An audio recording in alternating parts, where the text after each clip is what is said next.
isanaqane isayare isawaan keemida adeeti adhoofo afar soo yariyay kadib bursina maanta iyo salayba ribaaxa kulul bukala kul adeer shalayba ku digayo soo diyaar galow kuuri dagaalkaaga waan ku aajisay ciidanka beesha ciise ayaa goordhow waxa ay qabteen laba gaari oo cabdibilla ah oo la sheegay inay shalay ka carareen ciidanka beesha Samaroon deegaanadii lagu dagaalamay iyo xaaladaha wararkii ugu dambeeyay oo sheegaya in gudubirsuhu ay is urursanayaan waxaan kale ku soo gudbin doonaa magaalada Boorama xalay waxa ka dhacay kulan ay yeesheen saraakiisha beesha gudubirsi iyo ciidanka Soomaaliland waxaana la iska wareystay jabkii ugu cusla ee beesha gaaray iyo sida looga soo kabsan karo iyana shirkaasi wax walba oo looga hadlay ayaan banaanka keenaya waxaan kale ku soo gudbin doonaa hadii Allah uu dalo raali ka noqdo diyaarad ay leedahay Djibouti oo goordhow gashay hawada deegaanadii lagu dagaalamay waxaana wararku ay sheegayaan in meelaha qaar lagu arkayo asgar mid ah oo ka tirsan beesha taagta daran ee Samaroon waxaan kale ku soo gudbin doonaa madaxweynihii sagaalaad ee Soomaaliya Maxamed Cabdullaahi Farmaajo oo kulamo gaargaar ka bilaabay Muqdisho isagoo oo la kulmay Mahad Maxamed Salaad qodobadaas iyo waxyaabihii kale nagu soo kordha ayaan saaxiib yaalidiin faahfaahin doonaa ee soo dhawaada haddii tahay markii kuugu horeysay ku soo biir daraja media waxaad heli doontaa wararka iyo warbixinada xasaasiga ah oo mar walba halkan aan ku daabacno aragtidaadana qaybta commentiga ee noogu reeba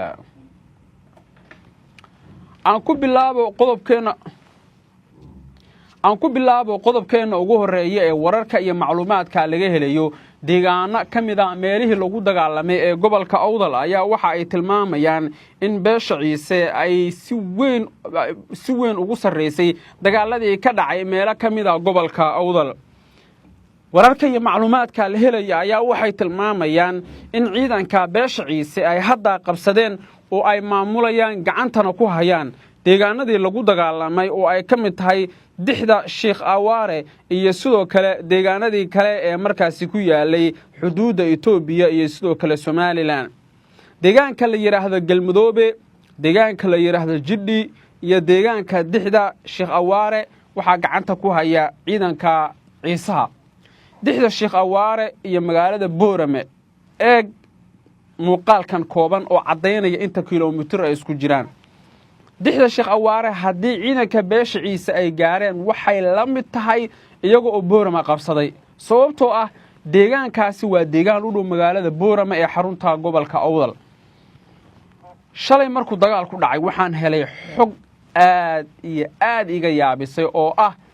bal ka waran hadii la yiri markuu shalay dagaal ku dhacay oo ciidanka beesha Ciise ay u soo dhawaadeen deegaanka dixda Sheekh Awaare in suldaankii guud ee beesha Samaroon magaalada Boorama ka baxay yaani wuxuu ka cabsaday in beesha Ciise fadhigiisa ay ugu yimaadaan oo ay suldaanka gacanta ku soo dhigaan yaani saas bay u dhigantaa inkastoo hadda xaalad deganaansho laga dareemayo deegaanadii lagu dagaalamay oo xaaladdu ay tahay mid degan haddana wararka iyo macluumaadkan helaya waxay tilmaamayaan in beesha Ciise ay goordhow qabatay laba gaari oo cabdibilla ah mid uu caadi yahay oo uusan wax cilada lahayn midna labada taayir ee hore laga banjariyay oo ay ka carareen beesha Samaroon xataa gaadiidkii ee lacagta fara badan ka soo bixiyeen Samaroon waa ay qaadan waayeen agtay furato ayaa ka dhacday wixii shalay dhacay dagaalkii shalay dhacay weligood kama soo kaban doonaan Samaroon deegaanka Jiddi deegaanka Galmudoobe deegaanka dixda Sheekh Awaare tuulada Heemaal tuulada Habaas si xaraga leh waxa ugu qadeynaya ciidanka beesha Ciise horeyna waxaan idinku sheegay laba dhagax hadii la isku dhufto mid baa jaba dagaalka ama waxa uu reenaya Samaroon ama waxa uu reenaya Ciise wayna dhacdo Ciise ayaa u reeyay ninka raggaana sidiisaba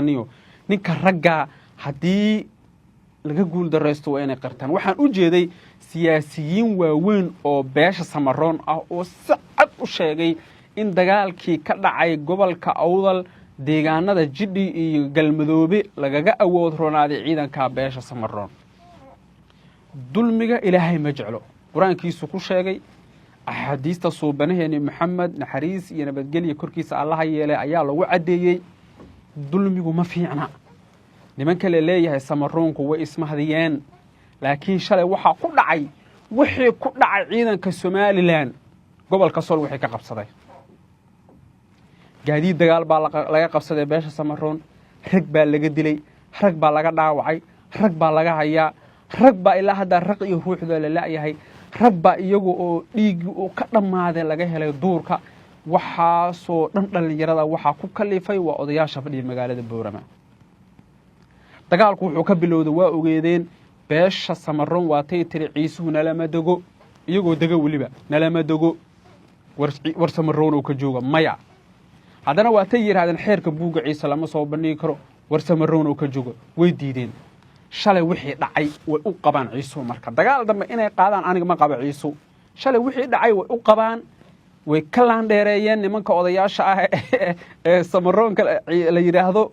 ciisuhu shalay way xarakeeyeen hadda ka hor garaad soofe oo kamid ah garaadada dhulbahanta wuxuu yiri yaana lagu qasbin inaan dagaalka toos u soo galno hadda waan xaraga dagaalamaynaa shalay ciisu way xagara dagaalameen tirada waxaan ogaaday maxaabiista ilaa hadda laga hayo nimankan la yiraahdo Samaroonka tirada ilaa hadda maxaabiista laga hayo waxay gaarayaan 7 tirada dhimashada dhimaca ciisu waxay gaarayaan 2 ilaa dagaal haduu dhaco mar dhimasho iyo dhaawac baa iman kare halka Samaroonku 5 ay dhimashadoodu ay gaarayso deegaanadii lagu dagaalamay inkastoo xaaladdu hadda degan tahay labada gaari oo barqanimadii maanta meel duur ah laga helay ayaa hadda warka ugu weyn ee soo kordhay uu yahay sidoo kale waxaa jirta in diyaaradaha dagaalka Djibouti ay ilaa hadda ku jiraan hawada deegaanadii lagu dagaalamay yacni ma ogaan karo aan ma sheegi karo inay qiimeyn wadaan khasaaraha dagaalkii ka dhashay iyo dabcan khasaaraha jira ma sheegi karo laakiin indhayn fara badan bay wadaan nimanka la yiraahdo Djiboutiyaanku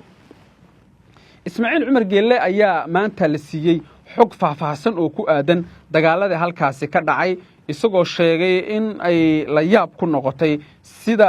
beesha ciise ay gacan bir ah ugu qabatay inay soo qabato cid walba oo lagu tuhmayo in ay arrinkaasi ku lug lahayd saraakiisha aan la hadalnay waxay goordhow inoo sheegeen in ay la yaab iyo ama ka ku noqotay sida beesha ciisuhu shalay ay dagaalka u qaaday Djiboutiyaankuna waxaan moodaa in runta marka laga hadlo shalay Djibouti ciisa way u hagar baxday anigu waa qabaa sababta Somaliland ba Samaroonku way u hagar baxayaan war kale oo degdeg ah ayaa hadda waxa uu sheegaya iyo fariin ay soo gaartay in goordhow magaalada Boorama uu gaaray madaxweyne ku-xigeenka Somaliland oo ah nin ka soo jeeda beesha la yiraahdo Samaroon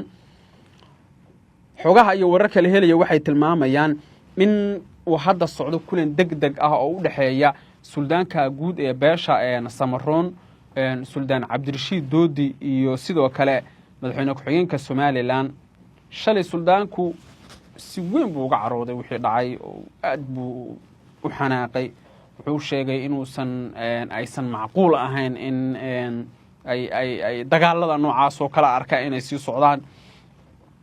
yacni niyad baa laga dheehan karay sidoo uga xumaaday wixii dhacay xogahan helayna waxay tilmaamayaan in xaaladdu ay gaartay meel aad u sarreysa oo waliba xataa ay noqotay in la isku canaanto wixii dhacayaan mas'uuliyadeeda qaadaya yeetaa in lagu la xisaabtamo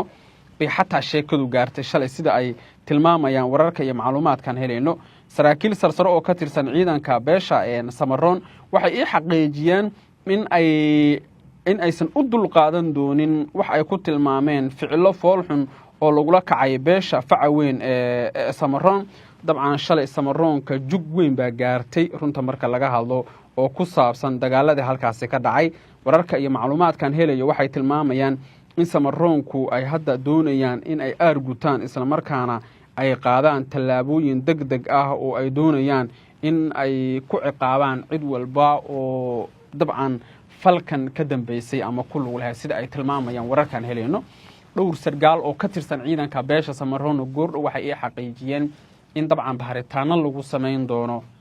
sida keentay in shalay ciidankooda la jabiyo yacni way qaadan waayeen anigu maanta haddaan idiraahdo ciidanka beesha ciise dhanaa iskaga baxay gobolka Awdal wax la qaadan kara maaha marka shalay wixii ku dhacay wax Samaroon wax ay weligood arkeen weligood maqleen weligood ku riyoodeen maaha shalay jabba gaaray nimanka Samaroonka la yiraahdo waayahay saaxiibayaal wixii ku soo kordha wararkeena dambe ayaan idin kugu soo tabin doonaa qodobkayna ugu dambeeyana madaxweynihii sagaalaad ee Soomaaliya Maxamed Cabdullaahi Farmaajo ayaa dhexdhexaadinaya Axmed Madoobe Deni iyo sidoo kale Xasan Sheekh Maxamuud maanta ayuu yimid magaalada Muqdisho wararka la helaya waxay tilmaamayaan in qodobo waaweyn miiska ay saaran yihiin isla markaana laga wada hadlayo xogaha la helaya waxay tilmaamayaan in ay u badan tahay in Farmaajo uu dhexdhexaadiyo labada nin si khilaafka loo soo gabagabeeyo warkaasoo degdeg wuxuu ku soo kordhaweyna wararkeena dambe ee hadda nala dhameysatay sharaf iyo karaamo muuqaalka Lexar aragtidaada qaybta commentiga channelka ku soo biir saaxiibayaal soo dhawaada maalin wanaagsan